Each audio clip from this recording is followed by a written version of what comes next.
Para dar cumplimiento a la fracción cuarta del resolutivo segundo, del acuerdo que norma esta comparecencia, los grupos parlamentarios han inscrito para la primera ronda de preguntas a los siguientes diputados. Por el PRI, al diputado Eloy Cantú Segovia; por el PAN, Juan Carlos Uribe Padilla; por el PRD, a la diputada Yesenia Nolasco Ramírez; por el Partido Verde Ecologista, diputada Ana Lilia Garza Cadena; Movimiento Ciudadano, del diputado Víctor Jorrín Lozano; por el PT, a la diputada Lilia Aguilar Gil; y Nueva Alianza, a María San Juana Cerda Franco. Tiene el uso de la palabra el diputado Eloy Cantú Segovia, del grupo parlamentario del PRI, hasta por 5 minutos. Gracias, diputado presidente. Señor secretario. El crecimiento económico de un país está estrictamente y estrechamente vinculado a la competitividad país. Vamos a ver qué dice al respecto el Foro Económico Mundial, conocido como el World Economic Forum. Según este foro que mide esto, en el primer año que se evaluó la competitividad país, que fue el 2001, México aparece en el reporte en el lugar 42. En el 2011, México aparece en el lugar 66. Es decir, pasamos del 42 al 66 en 10 años. ¿Dónde estamos ahora? Según el reporte del World Economic Forum, del Foro Económico Mundial 2014-2015, en el lugar 61. Es decir, del 6.6 estamos pasando al 6.1 según este reporte. Y en la región, ¿dónde estamos? Según la misma fuente, en el 2004 México estaba en el segundo lugar, después de Chile. Para el 2011, México había caído al 8º lugar. Después de Chile, obviamente, Puerto Rico, Barbados, Panamá, Costa Rica, Brasil, Uruguay, México. Esto nos hace explicable por qué del 2001 al 2011, y es la primera pregunta, señor secretario, ¿cuál fue el crecimiento económico? Es decir, del 2001 al 2012. ¿Cuál fue el crecimiento económico? Porque, bueno, a veces la inercia afecta, a veces no. Por ejemplo, en el 2000, el último año del presidente Zedillo, crecimos a 6.9%. Y en el 2001 no hubo crecimiento. Pero bueno, ese es otro tema. Yo quisiera, por otro lado, señalar que para la competitividad, en la Cámara de Senadores y en la Cámara de Diputados aprobamos una reforma constitucional en el artículo 25, justamente para darle prioridad a la competitividad. Entendemos, señor secretario, esa es la pregunta, que se está preparando por parte del Ejecutivo Federal una iniciativa de ley en materia de competitividad que también incluye desarrollo industrial, que no hemos tenido una política industrial, por sector y por región. En fin, por otra parte, ya se tocó previamente el tema del azúcar, pero yo quiero enfatizar en ese tema. Obviamente, cuando entramos a la globalización nos ofrece muchas ventajas, pero también nos presenta importantes retos de defensa y trato justo para nuestros productores. Precisamente en estos momentos son nuestras exportaciones de azúcar a los Estados Unidos las que están recibiendo un trato injusto y que no corresponde con el espíritu y la letra del Tratado de Libre Comercio con América del Norte. Ya se ha dicho aquí que esta agroindustria de la caña de azúcar está presente en 15 entidades federativas del país. Hay 57 ingenios que operan en la vida económica y social de alrededor de 277 municipios. Se estima que esta industria genera aproximadamente 2 millones de empleos agrícolas y de manufacturas que son el sustento de miles de familias. Esto significa que las cuotas compensatorias que el gobierno de Estados Unidos ha impuesto a la importación del azúcar proveniente de México van a provocar una disminución de los ingresos que perciben miles de mexicanos que trabajan en la industria de la caña. Ello hace que esto sea un asunto de gran interés para esta Cámara de Diputados y particularmente para esta Comisión de Economía. Por lo anterior, le quiero preguntar, tercera pregunta, señor secretario, a la fecha, ¿en qué estado de avance se encuentra el caso del azúcar entre México y los Estados Unidos?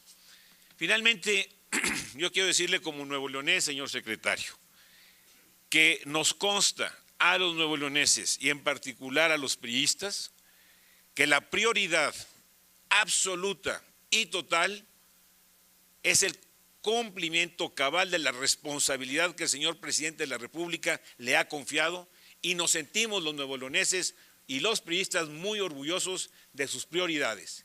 Y sabemos por su comportamiento que ninguna otra cuestión lo distrae del cumplimiento cabal de su responsabilidad, y lo digo yo con conocimiento de causa como nuevoleonés y como prioridad, y para hacer justicia a su comportamiento. Muchas gracias.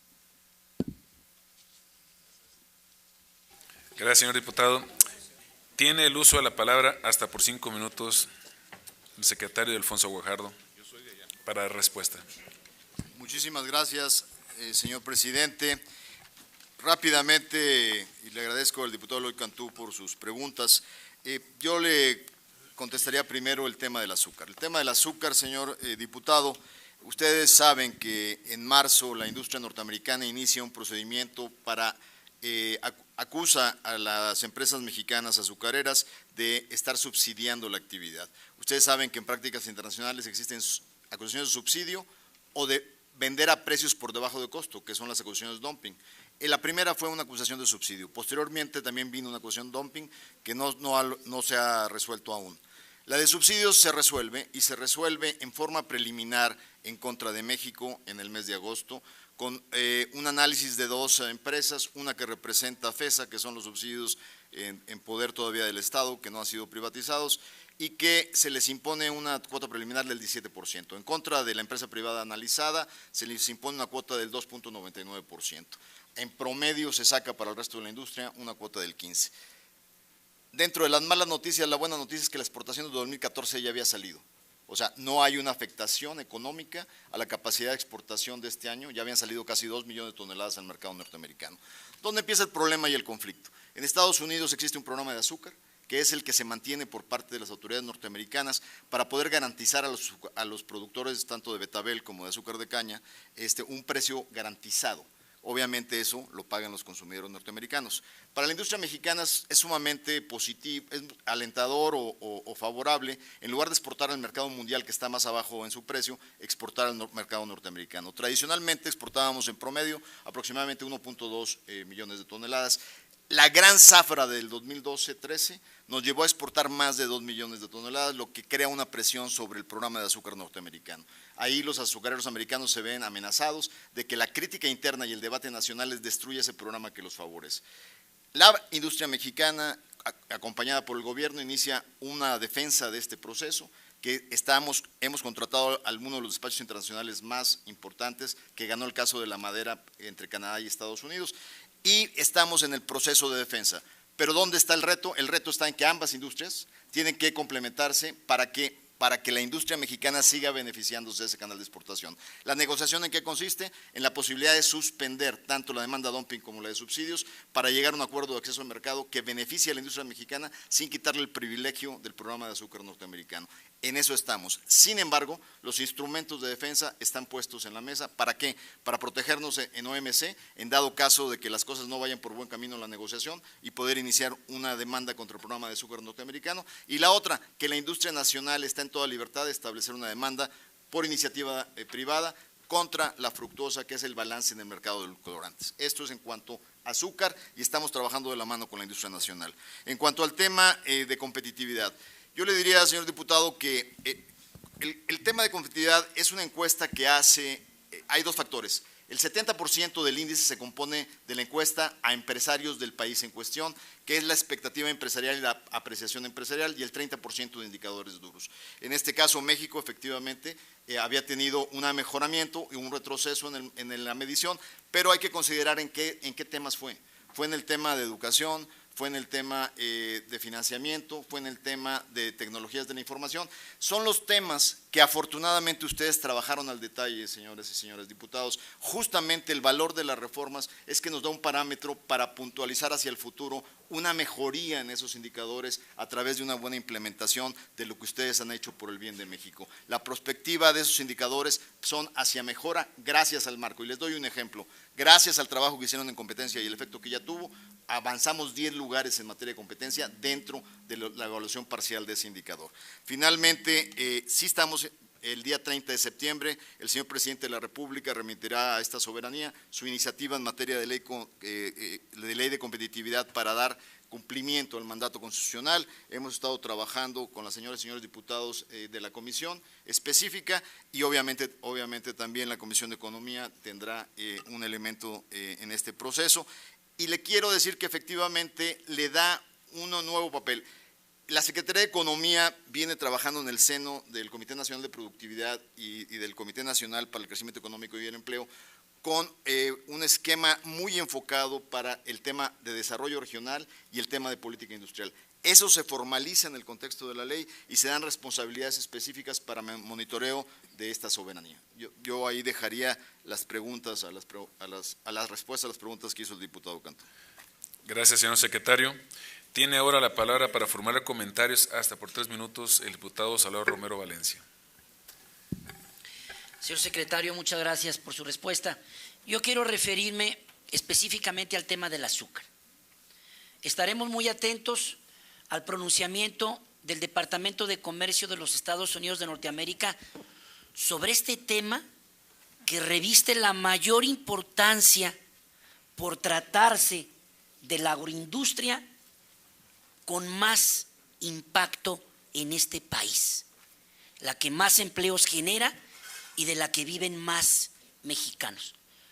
Le quiero decir, señor secretario, que tenemos una plena y absoluta confianza en su capacidad, en su experiencia y en su talento como negociador internacional para defender los intereses de este sector estratégico.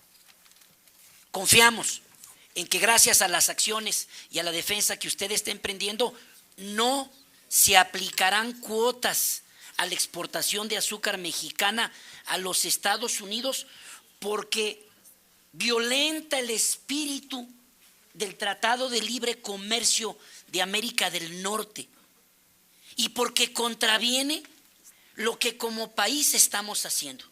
En un mercado de edulcorantes, Estados Unidos nos exporta de jarabe de maíz alta fructuosa y nosotros exportamos azúcar de la caña.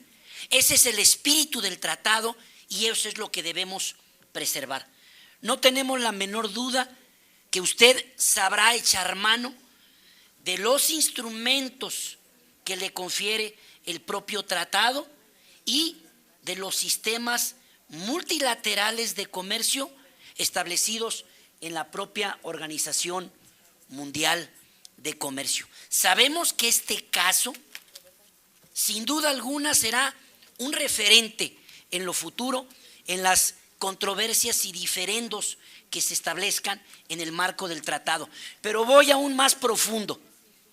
Lo felicito porque es usted el impulsor de la reconversión de la agroindustria de la caña de azúcar. Usted lo dijo claro y lo dijo fuerte.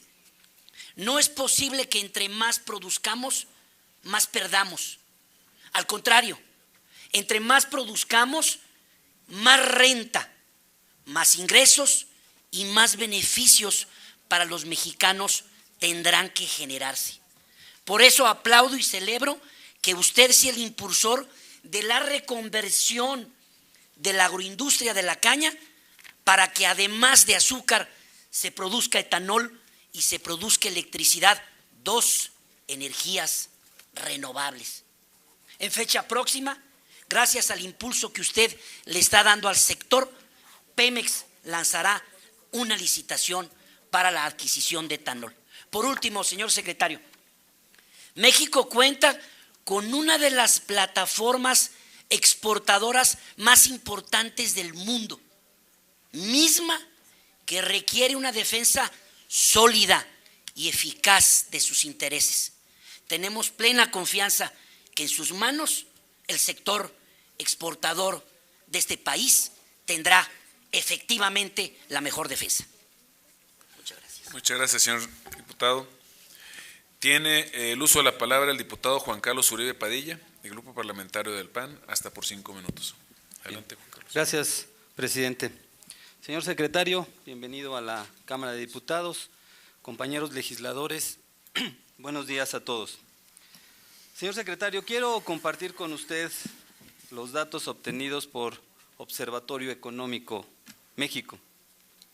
¿Cómo vamos? Metas para transformar el país. Quizás algunos datos ya se han mencionado aquí, pero el ser reiterativos es quizás porque observamos que la Secretaría trae unos datos totalmente distintos a los que se muestran en este documento.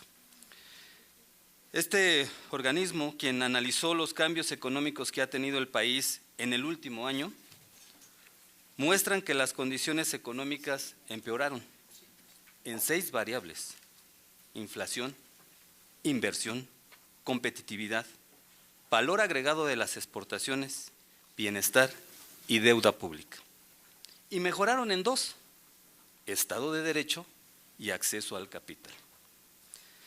El resto de las variables del semáforo se mantuvieron sin cambio significativo, que es generación de empleos formales, crecimiento económico, productividad y fomento a las exportaciones. En el inicio del segundo año de gobierno, el semáforo económico tenía una luz verde, la de la inflación. Ahora no tiene ninguna. La inflación se encuentra en amarillo con una tasa de 4.1%. Viridiana Ríos, directora de Observatorio, subrayó, como ya se ha mencionado aquí, que el empleo formal continúa siendo una de las asignaturas pendientes del sexenio, pues hasta julio del 2014 solo se habían generado 140,000 empleos formales, más obviamente que el año pasado. Si lo sumamos, pues solamente llegamos a 440,000 empleos generados en lo que va del año. Pero, como ya se mencionó también aquí, México necesita generar 100,000 empleos mensuales y que son necesarios no para los que están en condiciones de trabajar ahorita, sino para los jóvenes que ingresan a la fuerza productiva. Además agregó que valía la pena destacar algo que también ya se mencionó aquí, que ha sido el incremento notorio de la deuda. Es decir, que al inicio de este año teníamos una deuda de 6.7% y hoy, en este mes, lo tenemos de 14.1%, es decir, más del doble. Adicionalmente, el comportamiento del semáforo económico de 2013 y 2014 revela que México pasó, como ya se mencionó aquí, que creo que a algunos les da orgullo, que si en el pasado estábamos en otro lugar y llegamos al 32%, pues ahora pasemos al 41% de 60 países calificados en el índice de competitividad. Y también menciona que la inversión pasó de 20 a 19%. Yo creo que también algunos dirán que antes era a lo mejor no igual. Y así también tenemos que este dato, por cierto, es el más bajo en los últimos 12 años. Las exportaciones también van a la baja de 47 a 43%. También el observatorio hace especial hincapié en la necesidad de mejorar la capacidad del consumo de los mexicanos para detonar una sana demanda interna y por lo tanto, pues el crecimiento económico. Pues en 2014 el porcentaje de personas que no pueden comprar la canasta alimentaria con su salario pasó de 51 a 53%, la cifra más elevada que se tiene desde que el 2005 Coneval comenzó a medir el indicador. Señor secretario, la pregunta sería, ¿qué ha hecho usted y su secretaría para coadyuvar y contribuir de manera solidaria con la economía mexicana? La respuesta, creo yo, es nada, no por mi pensar, sino por los datos antes mencionados. Señor secretario, si en la administración pública existiera una ley, como en el caso de la reforma educativa, donde se evaluara el desempeño del profesor frente al grupo, el resultado de su secretaría sería reprobado. Por lo que se requeriría, pues, hacer algo, hacer un cambio de profesor o por lo menos implementar la utilización de un tutor que oriente y supervise al titular para dar mejores resultados. Finalmente, la Asociación Nacional de Tiendas de Autoservicio y Departamentales, que por cierto se encuentra aquí, nos solicitó a la Comisión de Economía le hiciéramos el siguiente comentario. La lenta recuperación económica exige acelerar la inversión y el uso de instrumentos públicos para alcanzar mayor crecimiento. Los sectores empresariales y en general la iniciativa privada han señalado la conveniencia de recurrir al expediente de autorizar la depreciación acelerada. La práctica ha sido usada en otros países, se tiene precedente de ello en México, ya se ha utilizado este estímulo de carácter fiscal para estimular la inversión y el empleo. La pregunta es, ¿el tema ha sido considerado por la Secretaría de Economía? Y segundo, el secretario Guajardo, ¿qué opina al respecto? Por sus respuestas, muchas gracias. Muchas gracias, señor diputado. Tiene el uso de la palabra hasta por 5 minutos el secretario Alfonso Guajardo. Gracias, señor presidente. Diputado Juan Carlos Uribe, básicamente yo le diría que en algunos de esos indicadores, inclusive las cifras, estamos compartiéndolas con el Instituto Nacional de Estadística y Geografía, el INEGI, quien su presidente, Eduardo Sojo, es una gente que goza de respeto y credibilidad. En el caso del sector exportador, como lo mencioné, llevamos 220,000 millones de dólares de exportaciones con un crecimiento del 4.1%. De hecho, gracias al sector exportador mexicano, hemos podido reactivar y derivar beneficios al mercado interno a partir de ese crecimiento. El sector manufacturas está creciendo en tasas cercanas, sobre todo en los sectores automotriz e industrial, del 6%. Entonces, en ese sentido, con todo respeto, señor diputado, estoy utilizando cifras de un instituto que es autónomo y que, sin duda, el legislativo ratifica ese nombramiento. En el caso específico de inversión, yo le puedo decir, diputado, que en el contexto de los flujos que se han venido observando, la inversión acumulada en los primeros 20 meses del gobierno, la parte extranjera, viene a ser casi 49,000 millones de dólares, que en promedio supera lo que se observó. Le doy un ejemplo, en el último año, en el 2012, la inversión fue solo de 15,000 millones de dólares. O sea, en 20 meses triplicamos la inversión del último año, del 2012. En inversión nacional, le doy simplemente la cifra de compromiso que hizo el grupo de hombres, antes se llamaba Hombres de Negocios, ahora ya tiene, gracias a Dios, una mujer empresaria que es Blanca Treviño, ahora es solo el Consejo Mexicano de Negocios. Ellos se comprometieron a invertir 27,000 millones de dólares en este año, más los 26,000 que invirtieron el año pasado. Afortunadamente, las perspectivas que se abren en inversión son muy favorables y se empiezan a materializar. En materia de inflación, le digo rápidamente, señor diputado, ¿qué hace la Secretaría de Economía en cuanto a los desajustes de la canasta? Y le digo que los instrumentos con los que tenemos tienen que ver con poder utilizar dos grandes instrumentos: la Procuraduría del Consumidor, para observar el cumplimiento de del ajuste del sector a los precios que deben de ser, reflejando no abusos en el mercado, pero hay un instrumento que tiene que ver con las circunstancias económicas, que es el manejo de la política de comercio exterior.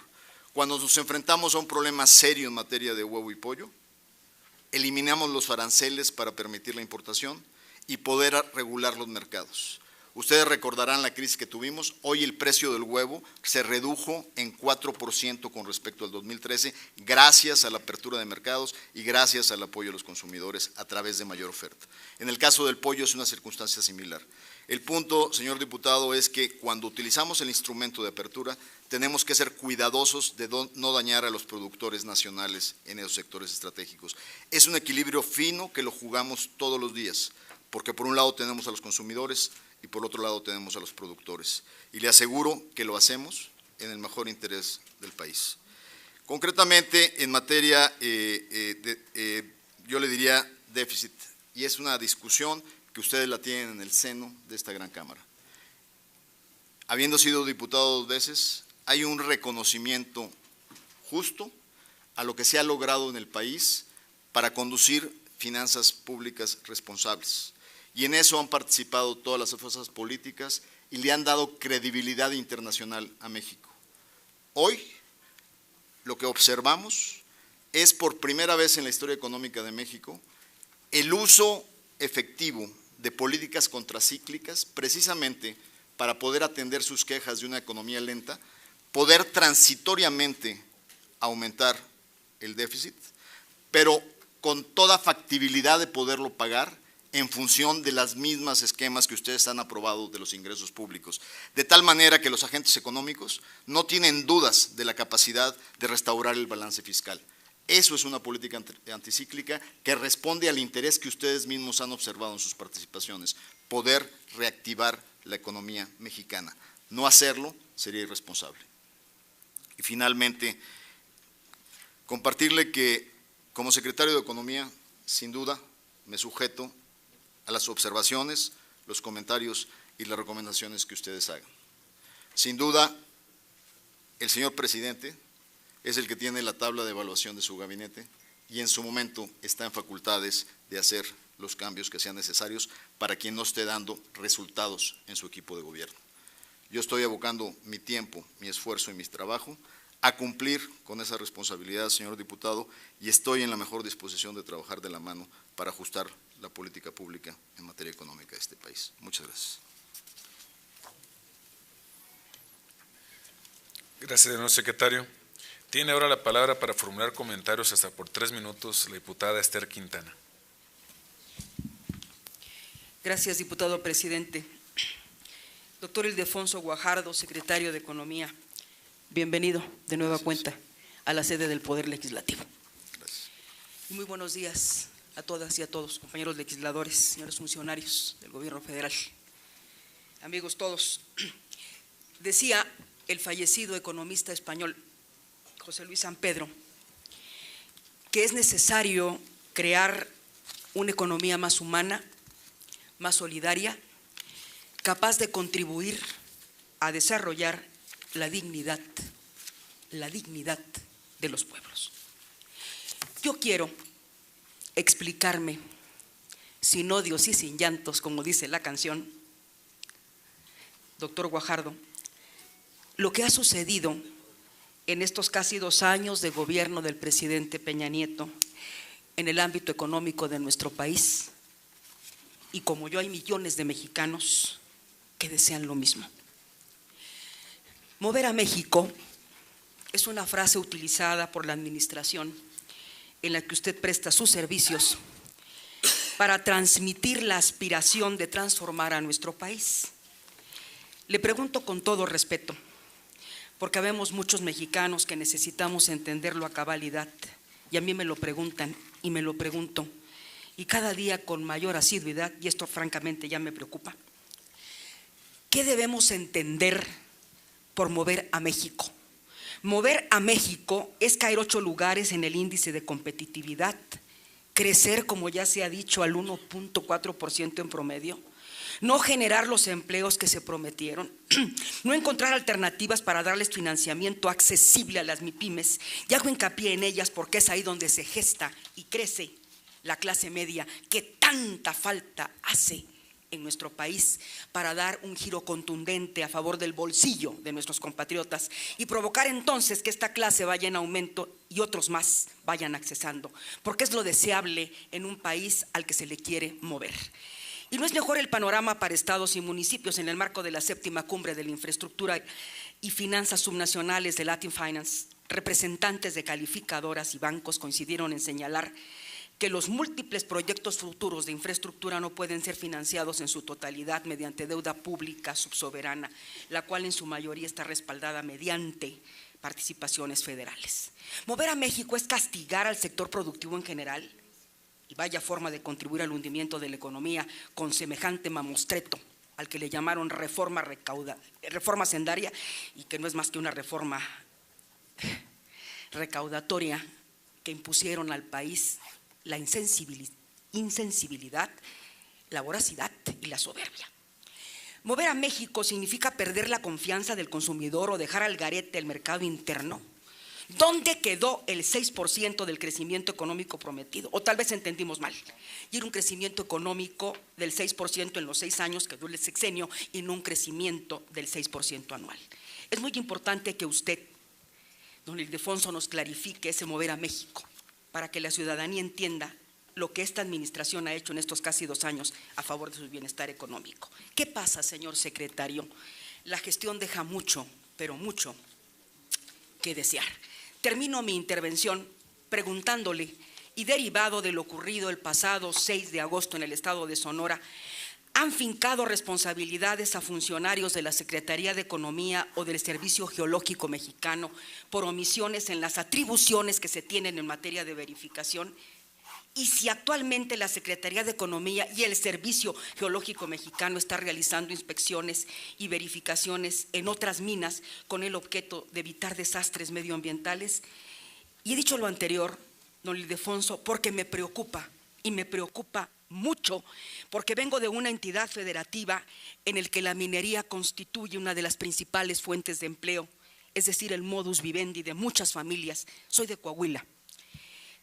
Y se trata pues allá de una industria que ha hecho muy ricos a muy pocos, entre empresarios sin escrúpulos y coyotes de la misma ralea. Pero no les ha dado gran cosa, por no decir que nada, a los que dejan el alma y vida en la extracción, y es textual, dejan la vida. Por su atención, muchas gracias, señor secretario. Es cuanto, diputado presidente. Muchas gracias, diputada. Cámara de Diputados, 62ª legislatura.